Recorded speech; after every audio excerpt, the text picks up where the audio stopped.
ఈ లోకంలో మీరు తట్టుకోలేనంత పెద్ద బాధ ఏంటి చెప్పండి చూద్దాం. భరించలేనంత బాధ ఏంటి చెప్పండి, ఆలోచించి చెప్పండి. భరించలేనంత బాధ ఏంటి? బాధలు ఉన్నాయన్న వాళ్ళందరూ చేయి చూపించండి. ఎన్ని? నాకు ఒకటి కంటే ఎక్కువ బాధలు ఉన్నాయన్న వాళ్ళు చేయి చూపించండి. ఆ ఎక్కువ బాధల్లో, మీకున్న అన్ని బాధల్లో ఎక్కువ మీకు బాధ కలిగజేసేది ఏంటి అది చెప్పండి.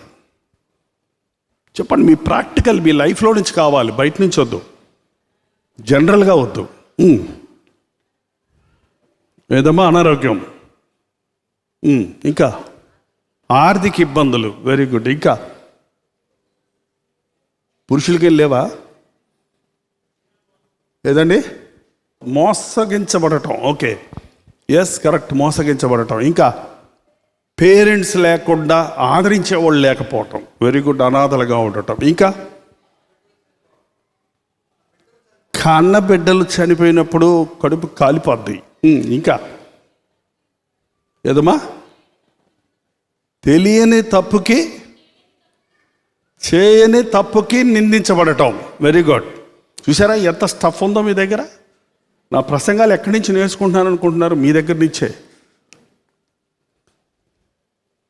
మీతో నేను ఇంటరాక్షన్ అవటం వలన మీ సమస్యలు నేను ఎరిగి వాటిని ప్రభు ముందు పెట్టి ప్రార్థిస్తే వాటికి జవాబులు దయచేస్తున్నాడు ప్రభు. చెప్పండి. ఇప్పుడు ఏంటి చెప్పారు? ఆరోగ్యం, ఆర్థికం, ఆదరించేవారు లేక అనాథలుగా ఉండటం, మోసగించబడటం, కన్న బిడ్డలు పోగొట్టుకోవటం. ఇంకా 5 వచ్చాయా? చాలా? ఇంకా ఉన్నాయా? వీటికి పిల్లలు చాలా ఉంటాయిలేండి. వీటిలో నుంచి సాగదీస్తే చాలా పాయింట్స్ వస్తాయి. 5 అంశాలు చూసుకుందాం. ఈ 5 విషయాలలో కూడా శోధించబడిన వ్యక్తి బైబిల్లో ఉన్నాడు. ఎవరో చెప్పండి. ఎలా తెలుసు? 5 అన్నాం కదా, 5 ఉన్నాయా? మొదటిది ఏమన్నాం? ఆరోగ్యం పోయిందా? రెండోది ఏమన్నాం? మొత్తం ఆస్తి పోయిందా? మూడోది ఏమన్నాం? ఆదరణ లేదు. నాలుగోది కన్నబిడ్డలు పోగొట్టుకున్నాడు. ఇంకా చేయని తప్పుకి పడ్డాడా యోబు? పడ్డాడా లేదా? పడ్డాడు. నిందలు పడ్డాడు అన్నవాళ్ళు ఎవరు చేయి చూపించండి. మిగిలిన వాళ్ళు బైబిల్ చదవరని అర్థం. ఓకే. సాతాను ఎప్పుడు కూడా దేవుని కొరకు బ్రతకాలనుకున్న వాడికే శోధన తీసుకొస్తాడు. లోకంలో ఉన్నోళ్ళు మనకంటే బాగుంటారు అన్న సంగతి మీకు అప్పుడప్పుడు మనసులో అనిపిస్తుందా, అనిపించడం లేదా? నేను మనసాక్షి కలిగి లంచం తీసుకోకుండా, మోసాలు చేయకుండా, దేవునికి భయపడి బ్రతుకుతుంటే నాకే నష్టం కలుగుతుంది, నాకే నింద వస్తుంది, నాకే అవమానం వస్తుంది, నాకే కష్టాలు వస్తున్నాయి, నేనే అభివృద్ధి పొందడం లేదే. లోకంలో ఉన్నవాళ్ళు చక్కగా హాయిగా జాలీగా తాగుతున్నారు, తిరుగుతున్నారు, మంచి మంచి కారుల్లో తిరుగుతున్నారు, మంచి మంచి వస్త్రాలు వేసుకుంటున్నారు. ఎన్ని పాపాలు చేసినా వాళ్ళకి మనసాక్షి కూర్చోదు. ఎంత తాగొచ్చినా కూడా నేను గనక తాగానని గొప్ప చెప్పుకుంటాడు.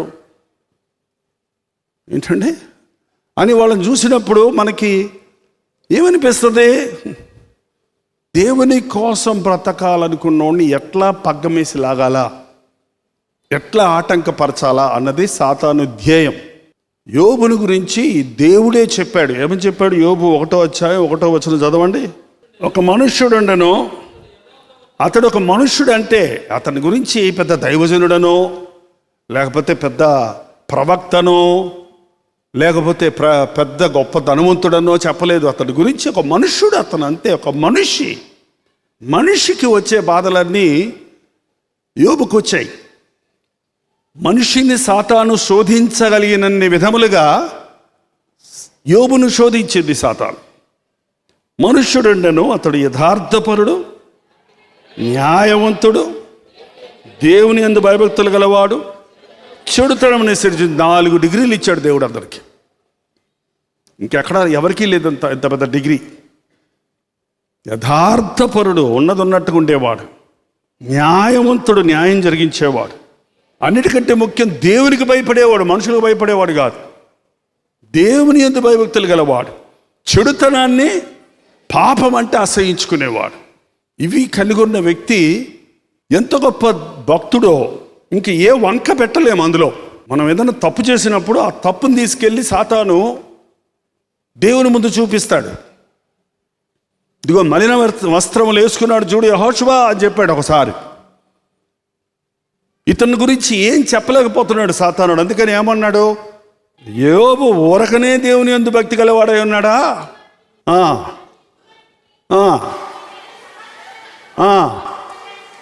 నువ్వు ఊరకనే నీ అందు భక్తి కలిగి ఉన్నాడు అనుకుంటున్నావు. ఆయన నువ్వు అన్నిటికీ కంచేసావు కాబట్టి, బిడ్డలను కాపాడుతున్నావు కాబట్టి, ఆస్తిని కాపాడుతున్నావు కాబట్టి, అతనికి ఆరోగ్యం ఇచ్చావు కాబట్టి, అతనికి అన్నీ ఇచ్చావు కాబట్టి నిన్ను స్తుతిస్తున్నాడు. ఇందులో పెద్ద గొప్ప ఏంటయ్యా?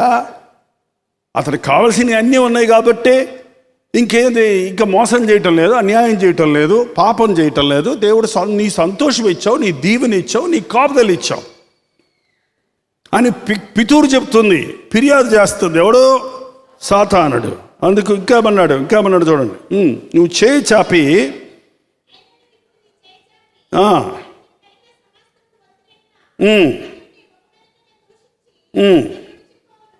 నువ్వు గనక చెయ్యి చాపి అతన్ని గనక ఇచ్చిన కంచి తీసే చాలు, నీ ముఖం మీదే దూషించకపోతే చూడు అని సవాల్ చేశాడండి మసిముఖమోడు. నువ్వు ఎవరన్నా తిట్టాలంటే సాతాన్ని తిట్టండి, ఎవరిని తిట్టకండి దయచేసి. మనుషుల్ని తంత్రగాడు, మాయగాడు, మోసగాడు, అబద్ధికుడు, దుష్టుడు, దుర్మార్గుడు, అపవాది, అపనిందలేసేవాడు. దేవునికి తెలుసు యోబు యొక్క భక్తిని టెస్ట్ చేయడానికి సాతానికి వదిలేశాడు. సరే చూసుకోపో నా సేవకుడి గురించి నాకు తెలిసిపో అంతే. మొట్టమొదట ఏం పోయింది చెప్పండి? ఆస్తి అంతా పోయింది. 10 మంది పిల్లలు చనిపోయారు. తట్టుకోగలమా? ఒక్క బిడ్డ చచ్చిపోతే, కడుపులో బిడ్డ చచ్చిపోతేనే ఇవాళ గర్భవతులు కృంగిపోతూ ఉన్నారు, డిప్రెషన్లోకి వెళ్ళిపోతున్నారు. నాకు 2 సార్లు గర్భం పోయిందని చెప్పేవారు నోరు విప్పి చెప్తుంటే వారి బాధ వారి ముఖాల్లో కనపడుతుంటుంది. చాలామంది దాని గురించి డిప్రెషన్లోకి వెళ్ళిపోతున్నారు. దానికి తోడు వీళ్ళు ఏదో అంటారు, ఏం పాపం చేసావో ఏంటండి. బాధలో ఉన్న వాళ్ళని ఆదరించడం చేత కాదు, కానీ ఈనాటి సమాజానికి బాధలో ఉన్నవాడిని మరింత బాధ పెట్టడానికి ఆశపడేవారు ఏ జాతి వారో తెలుసా? సాతాను జాతి వారు. గుర్తుపెట్టుకోండి. బాధలో ఉన్నవాడికి ఆదరణ కావాలి, బాధలో నుంచి బయటపడే మార్గం కావాలి. 10 మంది బిడ్డలు ఒకేసారి చనిపోయారు. అంతేకాదు, బిడ్డల గురించి ఎప్పుడు ఎంత ప్రేమించాడంటే యోబు, తనకి ఎంత ఆస్తున్నా ఆస్తి మీద పెట్టలేదండి తన మనసు. ఆస్తి ఇస్తే సరిపోద్ది నా బిడ్డలకు అనుకోలేదు. తన బిడ్డలు దేవుని ముందు ఏదన్నా దోషం చేస్తారేమోనని అంత ఆస్తి కలిగిన వాడు వేకువని తెల్లవారుజాముని లేచి ఏం చేసేవాడైనా? అరుణోదయమున లేచి ఒక్కొక్కరి నిమిత్తము, ఆ రోజుల్లో బలులు, ఈ రోజుల్లో ప్రార్థనలు, ఒక్కొక్కరి నిమిత్తం ప్రార్థన చేశాడు. ప్రార్థనతో పెంచుకున్న బిడ్డలో, ఆ బిడ్డల్లో కూడా ఏమి దోషం ఉన్నట్టు కనపడటం లేదు. ఆ బిడ్డల దోషం గురించి కాదు వాళ్ళు చచ్చింది. ఆ బిడ్డలను దీవించాడు దేవుడు. ఎందుకంటే బిడ్డలను దేవుని భయభక్తుల్లో పెంచుకున్నాడు. ఏ రోజుకు ఆ రోజు ప్రార్థన చేసి వారి పొరపాట్లను దిద్దుకున్నాడు. వారి పొరపాట్ల కొరకు ఈయన విజ్ఞాపన చేసుకున్నాడు. అంత ప్రేమించిన బిడ్డలు, అంతగా దీవించబడిన బిడ్డలు అందరూ ఒకరోజు చచ్చిపోతే అసలు మనలాంటి వాళ్ళమైతే తట్టుకోగలమా? ఒక్క బిడ్డ చచ్చిపోయాడంటే, యవనస్తుడు చనిపోయాడంటే ఆ తల్లి గుండెల్లో, ఆ తండ్రి వేదనలో మీరు చూస్తున్నారు, న్యూస్లో చూస్తుంటాం. కొంతమంది ఆ బాధ తట్టుకోలేక వాళ్ళు చచ్చిపోతారు హార్ట్ అటాక్ వచ్చి. 10 మంది ఒకేసారి చనిపోయారు. ఉన్న ఆస్తి, ఎంత ఆస్తి ఉందో తనకి, మిగుల ధనవంతుడు అతను. 7,000 గొర్రెలు, 3,000 ఒంటెలు, 5,000 జతల ఎడ్లు, 500 ఆడుగాడిదలు, బహుమంది పనివారు అతనికి ఆస్తిగా ఉన్నారు. పనివాళ్ళందరూ చచ్చిపోయారు. ఎవడో ఒక్కడ తప్పించుకొచ్చాడంటే అంతే చెప్పడానికి న్యూస్. పనోళ్ళు చచ్చిపోయారు, ఆస్తి చెడిపోయింది, మొత్తం పోయింది. మనమైతేనా సాతాను చెప్పినట్టే చేస్తాం. ముఖం మీదే తిట్టుందో, ఏమిచ్చావు నాకు, ఏం చేసావు నాకు. చాలామంది నేను చూస్తుంటానండి, మా అమ్మ చనిపోయింది, దేవుడు ఉంటే మా అమ్మ ఎందుకు చనిపోవాలి, ప్రార్థన చేసే అమ్మని దేవుని వదిలిపెట్టేసిన వాళ్ళని చాలామందిని చూశాను నేను. అమ్మ చనిపోద్ది కదయ్యా, ఎందుకు చనిపోవాలి, అమ్మ ప్రార్థన చేసేది కదా, మా నాన్న తాగుతున్నాడు, ఆయన చావడే అంటాడు. మళ్ళీ పైగా ఆయన చేస్తే నరకానికి పోతాడని దేవుడికి తెలుసు. ఏంటండి, నీకు చాలే అమ్మ ఈ లోకంలో నువ్వు పడ్డ శ్రమలు, నీ భర్తతో వచ్చేయమన్నాడు ప్రభు కాబోలు. దుష్టులు దీర్ఘాయుషు కలిగి ఉంటారండి. వాళ్ళకి రక్షణ పొందాలని దేవుడు దీర్ఘాయుషు ఇస్తే వాళ్ళు అనుకుంటారు, ఇదిగో ప్రార్థన చేసే వాళ్ళు చచ్చిపోతున్నారు, మంచి వాళ్ళందరూ చచ్చిపోతున్నారు, చెడ్డోళ్ళందరూ మేము బాగానే ఉంటున్నాం అని వాళ్ళ మీద నిందలేస్తుంటారు ఈ రోజుల్లో. యోబు విలపిస్తున్నాడు, మోడ పెడుతున్నాడు, కన్నీరు గార్చుంటాడు. ఎలా తట్టుకున్నాడో నాకు తెలియదు. నాకు తెలిసిందంతా ఒకటే, యోబు తన కుటుంబం కంటే క్రీస్తుని ఎక్కువ ప్రేమించాడు. యోబు తన ఆస్తి కంటే దేవుణ్ణి ఎక్కువ ప్రేమించాడు. యోబు తనకున్న వాటన్నిటికంటే తనకిచ్చిన వాడిని ఎక్కువ ప్రేమించాడు. ఇది నేర్చుకోవాలి మనం పాఠం. ఎవడైనా నన్ను వెంబడించకూడలా తాము ఉపేక్షించుకోవాలి. తన తల్లిని, తన తండ్రిని, తన అన్నదమ్ములను, అక్కచెల్లెలను అసహించుకుంటే తప్ప వారు నన్ను వెంబడించలేరు.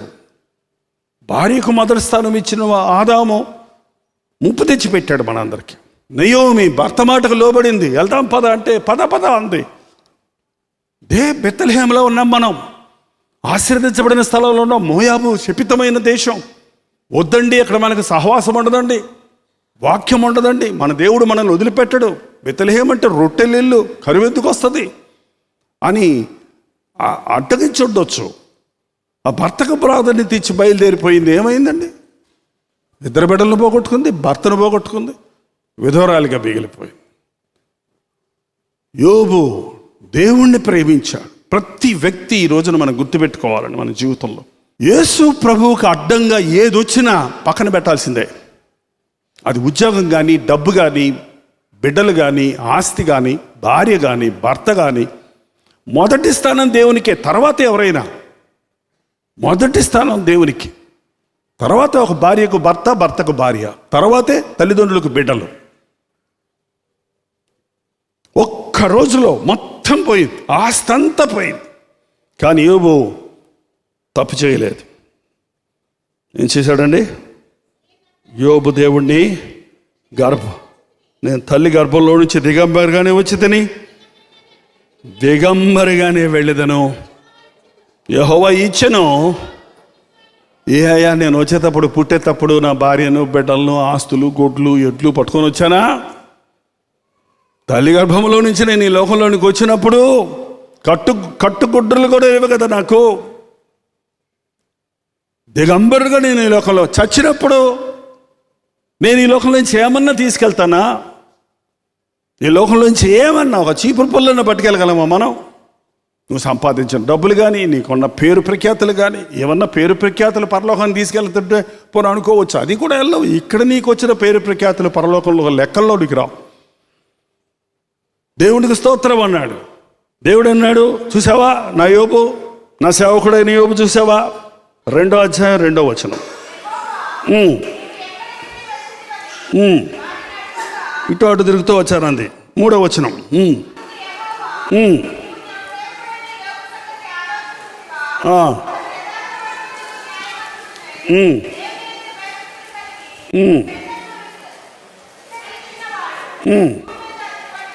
ఇంకో డిగ్రీ ఎక్కువ ఇచ్చాడు ఇప్పుడు.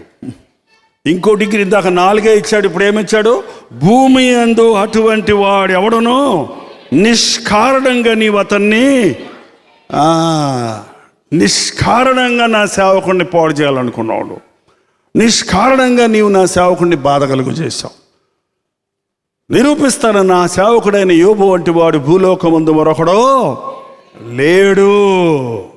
అంటే 4వ వచనంలో అపవాది చర్మము కాపాడుకుంటకు చర్మమును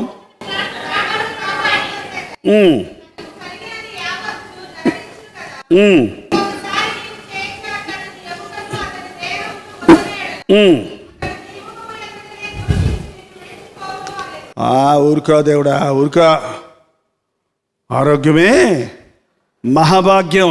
ఎన్ని పోతేనేమి, అతనికి ఆరోగ్యం ఉంది కదా మళ్ళీ సంపాదించుకుంటాడు. ఆయన భార్య ఉంది కదా మళ్ళీ పిల్లలు కంటాడు. మళ్ళీ పోగొట్టుకుని ఎన్ని ఇస్తావు నువ్వు? నీ సంగతి నాకు తెలీదా? ఆయన సంగతి నాకు తెలీదా? ఆరోగ్యం ఇచ్చావు, ఇంకొకసారి కావాలంటే ట్రై చేయి, ఇంకో టెస్ట్ పెట్టు, ఆరోగ్యాన్ని తీసేయి చూద్దాను. ముక్కుతా ఉన్నప్పుడు ఏం చేస్తాడో చూస్తాను నేను అసలే. అంటే ఆయనకి చర్మరోగం వచ్చింది. ఒకప్పుడు కుష్ఠరోగం అని చెప్పేవాళ్ళం.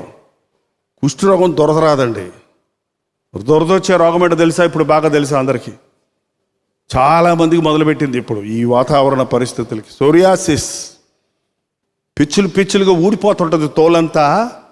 అబ్బా, కొంతమందిని నేను చూశాను పల్లెటూర్లకు వెళ్ళినప్పుడు, ముఖమంతా ఒళ్ళంతా దద్దురు కింద, పొలుసు కింద ఊడిపోతూ ఉంటుంది. గోక్కొని రక్తం కారుతూ ఉంటుంది. అసలు కూర్చోలేరు, నిలబడలేరు, పడుకోలేరు, ఏం చేయలేరు. భయంకరమైనటువంటి కంటిన్యూస్గా ఉండే వ్యాధి అది. దానికి మందులు మాత్రలు కూడా ఏం పనిచేయవు.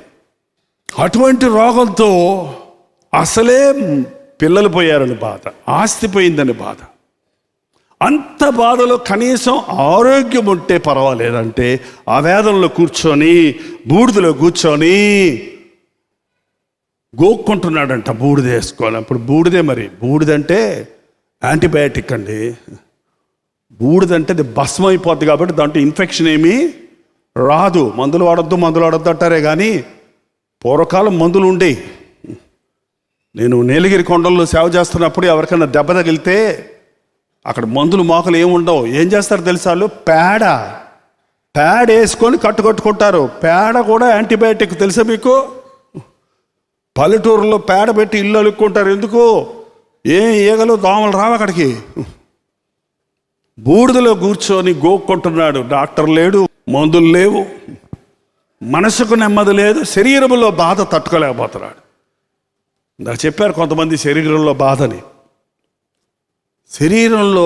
శరీరానికి బాధ వచ్చినప్పుడు మనసు పనిచేయదండి. మనసు పనిచేయదు, మెదడు పనిచేయదు, ఇంకేం చేయలేం మనం. హాయిగా తిరిగేవాడు, నడిచేవాడు, పొడులు చేసేవాడు రోగం వస్తే అడ్డంగా పడాల్సిందే వాడు. ఎవడైనా సరే, ఏ పాస్టర్ అయినా అంతే, ఏ మాస్టర్ అయినా అంతే, ఎవడైనా అంతే. ఆ బాధ వచ్చినప్పుడు ఏ పని చేయలేడు. చేత్తో పని చేయలేడు, మనసుతో పని చేయలేడు. కారణం ఆ బాధ. ఆపరేషన్స్ అయితే కొంతమందికి వచ్చిన బాధ, ఈ కొత్త రకం జబ్బులు ఇప్పుడు డెంగ్యూ ఫీవరు, చికెన్ గునియా. ఆ చికెన్ గునియా వస్తే 3 నెలలు కీళ్ళు కాళ్ళన్నీ నొప్పులు వస్తాయంట. చెయ్యి ఎత్తలేరు, చెయ్యి తిప్పలేరు, ఎముకలన్నీ నొప్పులు వచ్చేస్తున్నప్పుడు ఎట్లా ఉంటుంది? మలేరియా వస్తే ఎట్లా ఉంటుంది? చలి వణికిపోతాడు. అలాంటి అలెగ్జాండర్ ద గ్రేట్ అన్న ఆయన మలేరియా దోమ కొట్టి చచ్చాడు చివరికి. అంత పెద్ద దేశాన్ని, ప్రపంచాన్ని వణికించిన రాజు. ఆ రోజుల్లో ఎలాంటి టెక్నాలజీ, ఇలాంటి మెడిసిన్స్ లేవు కనుక ఆ విషపురుగు కుట్టినప్పుడు వణికి చచ్చిపోయాడు ఆ జ్వరంతో. చివరికి శరీరంలో ఎన్ని అవయవాలు దేవుడిచ్చాడో అన్ని అవయవాలకి రోగాలు. ఆయన పొందిన దెబ్బల ద్వారా మనకు స్వస్థత ఉంది. ఈ రోగాలను 39 శాఖలుగా డివైడ్ చేశారు. యేసు ప్రభు ఎన్ని దెబ్బలు తిన్నాడు తెలుసా? 1 తక్కువ 40 అంటే 39. ఒక్కొక్క రోగం కొరకు ఒక దెబ్బ తిన్నాడు. ఈ రోజున రోగాలు హాస్పిటల్స్లోకి వెళ్తే ఎలా ఉన్నారంటే అలా ఉన్నారండి. ఎక్కడ చూసినా అది చెన్నై వెళ్ళు, విజయవాడ వెళ్ళు, ఇంకెక్కడికి వెళ్ళు, కిట్టకిట్టలాడే స్థలాలు ఏవంటే హాస్పిటల్. ప్రస్తుతం ఇప్పుడు జరిగేది ఏంటంటే ఎక్కడ చూసినా జ్వరాలు. చిన్నపిల్లలందరికీ కోల్డ్, కాఫ్. చిన్నపిల్ల దగ్గుతూ రాత్రంతా, పసిబిడ్డ దగ్గుతూ ఉంటే, నిద్రపోకుండా ఏడుస్తూ ఉంటే ఆ తల్లికి ఎంత హాయిగా ఉంటుంది కదా. ఒక బిడ్డకు బాధ అయితే తల్లిదండ్రులకు బాధ. తాత అమ్మమ్మలు నాయనమ్మలు ఉన్నారనుకో, వాళ్ళకి ఎట్లా ఉంటుంది అంటారు? ఏంద్రా పిల్లలు గొడవ అంటారా? నేను గమనించింది ఏంటంటే తల్లిదండ్రుల కంటే గ్రాండ్ పేరెంట్స్కి ఎక్కువ బాధ ఉంటుందండి. ఈ శరీర బాధ మనకు రక్త సంబంధం కాబట్టి, ఇంటిలో ఒక్కరికి అనారోగ్యం అయితే ఆ ఇంటిళ్ళ బాధకి శ్రమే. డబ్బులు కట్టాలి, బిల్లులు కట్టాలి, మందులు వేయాలంటే. యోబుకి ఎవ్వరు లేరు, ఒక్క భార్య మిగిలింది. సరే, ఆమె వచ్చి నేనున్నాను కదండి నేను గోకుతాను ఉండండి, పోతే పోయారులండి పిల్లలు, మీకు నాకు మీరు ఉన్నారు కదా, మనం ప్రార్థన చేసుకుందామండి, నేను పాట పాడతానండి, ప్రభువుని స్తుతిద్దామండి అందా. ఇంకెంతకాలమయ్యా నీ యథార్థత, ఇంకెంతకాలం నీ భక్తి? దేవుణ్ణి దూషించి మీరు ఏమన్నా చెప్పండి అమ్మా, భార్య ఏది చెబుతుందో అదే చేస్తాడు భర్త, ఖచ్చితంగా చేస్తాడు. అది జయించాలంటే యోబు లాంటోడికే సాధ్యం, కానీ మనలాంటోడికి సాధ్యం కాదు. అబ్బో, భార్య కనుక భర్తతో ఏకీభవించకపోతే అంతకంటే మించిన నరకం ఇంకోటి లేదండి. చెప్పండి మీరు, కావాలంటే పురుషులు కూడా పెళ్ళైన వాళ్ళు, నీ భార్య నీకు వ్యతిరేకంగా తిరగబడింది అనుకోండి, అసలు నీ బతికేటువంటి చెప్పు. నీకు డబ్బులు ఉన్నాయి, ఆస్తి ఉంది, ఆరోగ్యం కూడా ఉంది, పిల్లలు కూడా ఉన్నారు, అన్నీ బాగానే ఉన్నాయి. భార్య మాత్రం నీకు ఎస్ అంటే నో అంటది. చెప్పండి ఎట్లుంటుందో. దేవుడు నరుడు ఒంటరిగా ఉండటం మంచిది కాదని సాటి అయిన సహకారిగా భార్యనిచ్చాడు. ఆ భార్య ప్రాణం విసిగించేదైతే, జగడగొడ్డైతే ఇంకా భర్త తట్టుకోలేడు, రాక్షసుడు అయిపోతాడు, అతను మూర్ఖుడు అయిపోతాడు. నేను చెప్తున్నాను, నేను గమనించి చూశానండి, చాలామంది తాగుబోతులు అవడానికి ముఖ్యమైన కార్యం భార్య. మీకు కోపడండి, చాలామంది తాగుబోతులు అయిపోవడానికి ముఖ్యమైన కారణం భార్య. చాలామంది పరస్త్రీల దగ్గరికి వెళ్ళిపోయి బ్రతుకుని నాశనం చేసుకోవడానికి కారణం భార్య. ఎన్ని శోధనలు వస్తున్నాయి వాళ్ళ పురుషుడికి, అదే సమయం రిపీట్ చేసుకోవచ్చు, అలాగే రిటర్న్ చేసుకోవచ్చు. నీకెన్నున్నా, నీ భర్త నీకు ఇనపెట్టి నిండా బంగారు కొనిపెట్టినా, బీరువా నిండా చీరలు కొనిపెట్టినా, నీ భర్త నీతో సహకరించకపోతే నీకు ఎట్లుంటుంది చెప్పమ్మా? బంగారం కావాలా, నీకు భర్త కావాలా? చెప్పండి. ఏమో ఈ రోజుల్లో అట్టోళ్ళు తయారయ్యారేమో. ఎటపోతే అట్ట పోవయ్యా, తిరగవయ్యా, నాకు కొనిచ్చేయమనే భార్యలు ఉన్నారులేండి లోకంలో. ఈ రోజుల్లో ఇంకా విచిత్రమైన సంగతి చూస్తున్నారండి. ఎక్కడ చూసినా మొదటి భార్య, రెండో భార్య, మూడో భార్య. ఈ మూవీ స్టార్స్ అందరూ ఎంతమందిని పెళ్లి చేసుకుంటున్నారు, ఎంతమందికి విడాకులు ఇస్తున్నారు, ఎంతమంది పల్లెటూరుల్లో ఎన్ని వివాహాలు మళ్ళీ చేసుకుంటున్నారు. ఇదంతా కూడా సాతాను కుటుంబాలను విచ్ఛిన్నం చేయడానికి చేసే ప్రయత్నాలు. దేవుడు జతపరిచిన వారిని మనుషుడు వేరు చేయకూడదని స్పష్టంగా వాక్యం చెప్తుంటే, సాతాను భర్తలోనూ భార్యలోనూ, ఇది నేను గమనించి చూశానండి. భర్త తాగుబోతైతే, భర్త దుర్మార్గుడైతే భార్య చాలా అనుకోకూడదండి. సరేనండి అలాగేనండి. భర్త మంచోడై ప్రేమిస్తూ భార్య కోసం తను త్యాగం చేయటం మొదలు పెడితే ఏటా చాలామందిని చూశాను నేను. కొన్ని లక్షల మంది కుటుంబాలు చూశాను ఇప్పటికీ నా సేవలో నేను.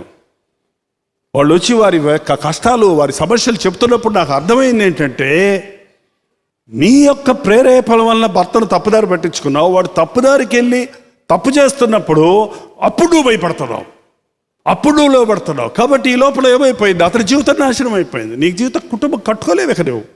భార్యాభర్తల బంధం చాలా విలువైంది. నీ భర్త దుఃఖిస్తే నువ్వు దుఃఖించాలి, నీ భార్య వేదన పడుతుంటే నువ్వు వేదన పడాలి. నీ బంధువులు చనిపోతే నువ్వు ఎలా ఆక్రపడతావో, నీ భార్య బంధువులు చనిపోతే అలా పరిగెత్తాలి నువ్వు. కానీ ఈ రోజున మనుషులు, సాతాను యొక్క కుట్ర ఇది. ఒక మనిషిని పడగొట్టాలంటే భర్త ద్వారానో భార్య ద్వారానో వారిని లొంగదీయాలి. ఇద్దరు ఒకదానికి వచ్చారంటే అటు దేవుని బిడ్డలన్న అవుతారు, ఇటు దెయ్యం బిడ్డలన్న అవుతారు. అననీయ సప్పారాలు ఏమయ్యారు? ఏక మనిషి వచ్చేసింది వాళ్ళిద్దరికి. సై అంటే సై అన్నారు. దేనికి సై అండి? దాగం దాచిపెట్టుకుందాం, అబద్ధం ఆడదాం, చచ్చినా నిజం చెప్పొద్దు. ఇద్దరు చేతిలో చేసుకొని ఒట్లేసుకొని పోయారేమో అక్కడ. ఏమా ఇంతకైనా అమ్మావా అంటే, నా భర్త ఏం చెప్పాడో తెలీదు, నా భర్త ఇంటికి రాలేదేంటా, ఎందుకు ఈయనట్టు అడుగుతున్నాడు అని కొంచెం ఆలోచించిందామే. 3 గంటలు అయిందట. అప్పటికి 3 గంటలు టైం ఇచ్చాడు ఆమెకు ఆలోచించడానికి. ఇంతకే అందంటే ఇద్దరు శిక్షకు పాత్రులయ్యారు. యోబు యథార్థపరుడు, దేవునికి ప్రథమ స్థానం ఇచ్చాడు గనుక మూర్ఖురాలు మాట్లాడినట్లు మాట్లాడకు, దేవుని యొద్ద నుండి మేలేనా కీడు అనుభవించొద్దా అని ఆ శోధన జయించాడు. లేచినప్పుడు ప్రార్థన చేద్దాం. ప్రభువా, నా బ్రతుకులో విసిగిపోతున్నానయ్యా, కృంగిపోతున్నానయ్యా. సాతాను నన్ను శోధించినప్పుడు నేను సాతానుకు లొంగిపోతున్నానయ్యా. నీ మీద ఉన్న విశ్వాసాన్ని కోల్పోతున్నానయ్యా. నాకెందుకు వచ్చింది శ్రమ, నాకెందుకు వచ్చింది బాధ, నేనెందుకు ఈ నిందలు పడాలి, నేనెందుకు ఈ అవమానాన్ని పొందాలి? నన్ను నా భర్తే మోసం చేస్తున్నాడే, నా భార్యే మోసం చేస్తుంది, నేను ఎలా తట్టుకోవాలి ఇదని వేధిస్తున్నానయ్యా. తట్టుకునే శక్తి నాకు దయచేయ్యా. నా బిడ్డలు నన్ను మోసగిస్తున్నారే, నా తల్లిదండ్రులు నన్ను ప్రేమించటం లేదే, నన్ను ఆదరించేవారు లేరే అని కృంగిపోయిన సమయాలలో నీ వైపు చూచే శక్తి మాకు దయచేయ్యా. తల్లి అయిన మరచునుగా నేను నిన్ను మరవనన్నావు కదా, నీ దృష్టి మా మీద ఉంచి మాకు ఆలోచన చెప్తానన్నావు కదా. ఇది బాధల లోకమని, శ్రమల లోకమని, పాప లోకమని, పనికి మాలిన లోకమని మేము గుర్తించి ఈ లోకములో నాయన నిష్కలంకులుగా, నిర్దోషులుగా, నీవు మెచ్చేవారిగా బ్రతకాలనే ఆశ మాకు దయచేయ్యా. మనుషులు మమ్మల్ని పొగిడితే మేము ఆనందించేవారిగా, దూషిస్తే కృంగిపోయేవారిగా కాక, నా దేవుడు నన్ను మెచ్చుకుంటే చాలు అన్న యోబుకి ఇచ్చిన భక్తి దయచేయి తండ్రి. ఎన్ని విధాల శ్రమ వచ్చినా మనుషుల మీద పడక దేవుని యందు నిరీక్షణ ఇచ్చిన ఆ భక్తి మాకు దయచేయ్యా. శరీరంలో శ్రమ కలిగినప్పుడు కృంగిపోక నీకు మొర్ర పెట్టుకున్నటకు సహాయం చేయి. పరిశుద్ధుడా, ప్రేమగల తండ్రి, ఒక్కొక్కరిని దర్శించు. ఎవరు ఆర్థిక ఇబ్బందుల్లో ఉన్నారో వారికి నువ్వు సహాయం చేయి నాయన. ఏమి లేని వారిమై ఉండి అన్నీ చేయగలిగిన దేవుడిగా మా పట్ల నువ్వు చేయగలిగిన వాడిగా ఉన్నావని, మేము లేమిలో ఉన్నప్పటికీ అభివృద్ధిని చేయగలిగిన దేవుడిగా ఉన్నావని విశ్వసించుటకు సహాయం చేయి నాయన. మా అనారోగ్యాల్లో, మా ఆర్థిక ఇబ్బందుల్లో, మా శరీర శ్రమలలో నాయన నిన్ను తలంచి నిన్ను స్తుతించుటకు మాకు సహాయం చేయి తండ్రి. నీవిచ్చే ఆదరణ పొందుటకు సహాయం చేయి. స్వస్థపరిచి యెహోవాను నేనే అన్న నీ హస్తమును చాపి స్వస్థపరచున్నాయ. ఇంకా నీ గొప్ప కార్యాలు ఈ లోకంలో మేము చూచినట్లుగా అంతవరకు నమ్మకంగా ఉండటకు సహాయం చేయము. యేసు క్రీస్తు నామములో అడుగుచున్నాము తండ్రి. మన తండ్రి అయిన దేవుని యొక్క ప్రేమయు, కుమారుడైన క్రీస్తు యొక్క కృపయు, ఆదరణకర్త అయిన పరిశుద్ధాత్మ యొక్క సహవాసమును కూడి వచ్చిన మనందరికీ ఇప్పుడును సదాకాలమును తోడైయుండునుగాక. ఆమేన్, ఆమేన్, ఆమేన్.